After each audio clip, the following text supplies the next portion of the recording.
Narco test होना चाहिए, मोहित का भी होना चाहिए, उस परिवार का भी होना चाहिए जो मुकदमा लिखाने वाले लोग हैं। पता तो लगे कि क्या हो रहा है, राजनीति हो रही है कि परिवार के न्याय की लड़ाई हो रही है, इस तथ्य सामने आना चाहिए। अभी तक उसको पद से नहीं हटाए, पार्टीज ने निष्कासित किए। ये कैसा पीडीए का इनका दिखावापन है, ये पूरा जग जाहिर है। संजय निषाद ड्रामेबाज है, सुन लो हमारी बात। यही एकलव्य छात्रावास अयोध्या में कब्जा कर लिया गया। निषाद बिरादरी के गरीब बच्चे उसमें रहकर पढ़ते थे।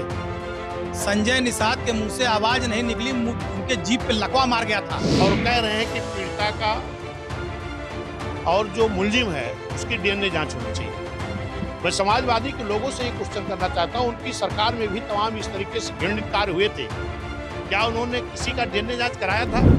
रविवार को बीजेपी का एक प्रतिनिधि मंडल अयोध्या में रेप पीड़ित के परिवार से मिलने पहुंचा। इस प्रतिनिधि मंडल में योगी सरकार में कैबिनेट मंत्री नरेंद्र कश्यप के साथ राज्यसभा सांसद बाबूराम निषाद और सदर विधायक वेद प्रकाश गुप्ता भी थे।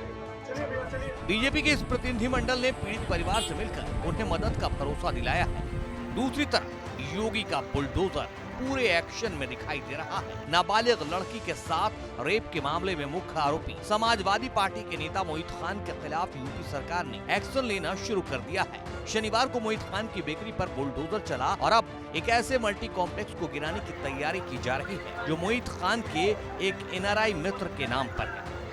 लेकिन इन तमाम घटनाक्रम के बीच यूपी की सियासत में अयोध्या कांड को लेकर उबाल आ चुका है। जहां सत्ता पक्ष समाजवादी पार्टी पर आरोप लगा रही है, वहीं अब बहुजन समाज पार्टी भी सपा पर हमलावर है। सपा और बसपा नेताओं के बीच जुबानी जंग जारी है। ये समाजवादी पार्टी मांग कर रही है कि जो पकड़े गए हैं 70 साल के मोहित भाई, सर्विलांस की जितनी भी प्रक्रिया है उसकी जांच होनी चाहिए। भाई बात करते रहेंगे तो सीडीआर में आएगा ना, उस बच्ची से बात करते हुए। अगर उस बच्ची से मिले होंगे 2 महीना, 2.5 महीना, 3 महीना, 4 महीना, साल भर में, तो लोकेशन ट्रेस होगी ना, दोनों की एक साथ लोकेशन आएगी। डीएनए टेस्ट करा लिया जाए। समाजवादी पार्टी मांग करी डीएनए टेस्ट करा लो, नार्को टेस्ट कराइए। और अगर मोहित के सारे साक्ष्य प्रमाण मिल रहे हैं तो मैं न्यायालय से मांग करता हूं, सरकार से मांग करता हूं, कठोर से कठोर सजा दिलाई जाए कि नजीर बन जाए। नार्को टेस्ट होना चाहिए, मोहित का भी होना चाहिए, उस परिवार का भी होना चाहिए जो मुकदमा लिखाने वाले लोग हैं। पता तो लगे कि क्या हो रहा है। कुछ नेता लोग अभी प्रेस कॉन्फ्रेंस किए हैं और कह रहे हैं कि पीड़िता का और जो मुलजिम है उसकी डीएनए जांच होनी चाहिए। मैं समाजवादी के लोगों से ये क्वेश्चन करना चाहता हूं, उनकी सरकार में भी तमाम इस तरीके से घृणित कार्य हुए थे, क्या उन्होंने किसी का डीएनए जांच कराया था? सपा सरकार में पूर्व मंत्री रहे तेज नारायण पांडे ने बीएचयू कांड का जिक्र करते हुए सीएम योगी पर ही सवाल उठा दिए हैं। आरोपी के साथ सीएम योगी की तस्वीर दिखाते हुए सवाल किया है कि बुलडोजर तब कहां था। अभी तो बहुत नजदीक लेटेस्ट घटना है बीएचयू वाली। जब बीएचयू में घटना हुई, उस बच्ची के साथ सामूहिक दुराचार हुआ, तो दुराचारी कौन थे? बाबा का बुलडोजर डीजल खत्म हो गया था उस समय। ये पहली फोटो दुराचारी की इसके साथ है, देख लीजिए। योगी आदित्यनाथ उत्तर प्रदेश के मुख्यमंत्री के साथ बीएचयू के दुराचारी की फोटो है। ये बीएचयू के दुराचारी की दूसरी फोटो देखिए किसके साथ है। Deputy CM Keshav Maurya stool मंत्री के साथ दुराचारी। ये बीएचयू कांड के दुराचारी हैं। तीसरी फोटो भारतीय जनता पार्टी कार्यालय के अंदर दुराचारी बैठा कुर्सी पर। यह है भारतीय जनता पार्टी का चाल चलित और चेहरा। चौथी फोटो, ये जात पूछने निकले हैं पूरे देश में। चौथे दुराचारी की फोटो देखिए किसके साथ, चौथा कौन है? अनुराग ठाकुर के साथ। पांचवी फोटो स्वतंत्र सिंह के साथ। ये हैं सब जेपी नड्डा राष्ट्रीय अध्यक्ष के साथ दुराचारी की फोटो।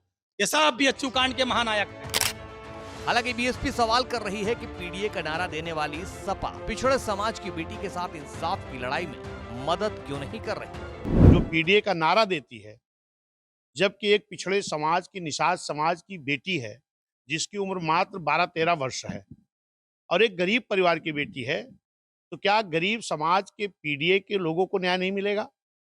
गरीब समाज की पीडीए की बेटी को न्याय नहीं मिलेगा? हालांकि बीएसपी और बीजेपी के हमलों के बीच सपा ने सवाल उठा दिया है कि इंसाफ तो मिलना चाहिए, लेकिन सरकार खींच न निकाले। समाजवादी पार्टी कभी इस पक्ष में नहीं रही कि कभी भी किसी बहन बेटी के साथ किसी तरह का कोई घटना दुर्घटना हो। जिसने भी इस घटना को किया है, समाजवादी पार्टी उसके खिलाफ कड़ी से कड़ी कार्रवाई की मांग करती है। और अब समाजवादी पार्टी हमारी निजी संवेदनाएं उस पीड़ित परिवार के साथ है। हम भी चाहते हैं पीड़ित परिवार को न्याय मिले, लेकिन जो पूर्व में अयोध्या में कुछ घटनाएं हुई, मैं उनका उल्लेख करते हुए कहना चाहता हूं कि भारतीय जनता पार्टी सरकार खींच ना निकाले, न्याय करे, सच लाए। जो प्रशासनिक अधिकारी हैं वो सच्चाई सामने लाएं। पुलिस विभाग की जो जिम्मेदारी है उसे स्पष्ट रूप से सच्चाई को सामने लाएं। 1.5 साल पहले अयोध्या में जो घटना हुई थी 7 साल की ब्राह्मण परिवार की बच्ची के साथ, आप सबको याद होगा। रात में घटना हुई थी 8:30 बजे, खाकी अखाड़ा अयोध्या।